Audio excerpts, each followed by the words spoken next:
Telugu Desam Janasena alliance super hit అవునా కాదా అని అడుగుతున్నా.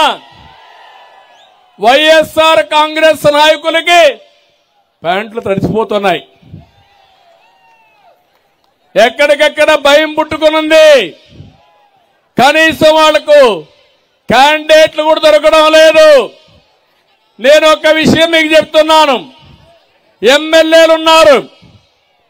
ఎమ్మెల్యేలుంటే ఇటీవల ముఖ్యమంత్రి ఒక్కొక్క లిస్టే రిలీజ్ చేశాడు. కోఆర్డినేటర్లని వాళ్లే అభ్యర్థులు అనుకున్నాం. రిలీజ్ చేసుకుంటూ పోయాడు. ఇప్పుడు అంటున్నారు వాళ్ళు కోఆర్డినేటర్లే, ఇంకా ఎమ్మెల్యేలుగా మేము నిర్ణయించలేదని. సిద్ధం అనే మీటింగ్ పెట్టారు. మీరు దేనికి సిద్ధంగా ఉన్నారని అడుగుతున్నా. మేము సవాలు విసురుతున్నా. 99 అభ్యర్థుల్ని అనౌన్స్ చేసి ఈరోజు మేము ముందుకు పోతున్నాం. మీరు యుద్ధానికి రాకుండా పారిపోతున్నారు.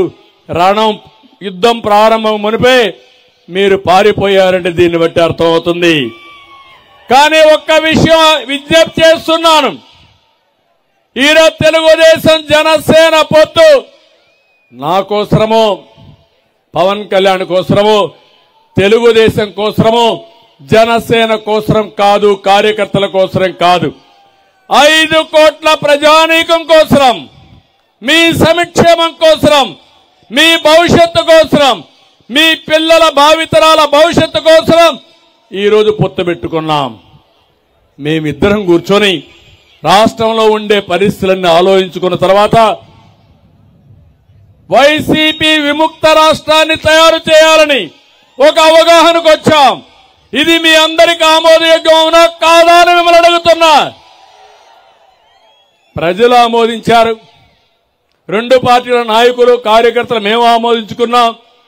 మాకు లేని బాధ మీకేంటని అడుగుతున్నా. అంటే మీకు భయం. చిచ్చులు పెట్టడంలో దిష్టలు వెళ్ళు. కులాల మధ్య, మతాల మధ్య, ప్రాంతాల మధ్య చిచ్చు పెట్టి చలిగాల్చుకునే రకం వీళ్ళంతా కూడా. అందుకే ఈరోజు అన్ని కులాల మధ్య రేపు ఎల్లుండి నేను మాట్లాడతాను. సోషల్ మీడియాలో కూడా మీరు చూడండి. కావాలని వ్యక్తుల మధ్య విద్వేషాలు రెచ్చగొట్టడం, కులాల మధ్య విద్వేషాలు రెచ్చగొట్టడం, ఎక్కడికక్కడ చిచ్చు పెట్టే రకం వీళ్ళని చెప్పి నేను మీకు తెలియజేస్తున్నా. అందుకే నీచ రాజకీయాలకు స్వస్తి పలకాలి. భవిష్యత్తులో ఇలాంటి చౌట రాజకీయాలు చేసే వ్యక్తుల్ని చిత్తుగా ఓడించి ఈ రాష్ట్రాన్ని కాపాడుకోవాల్సిన బాధ్యత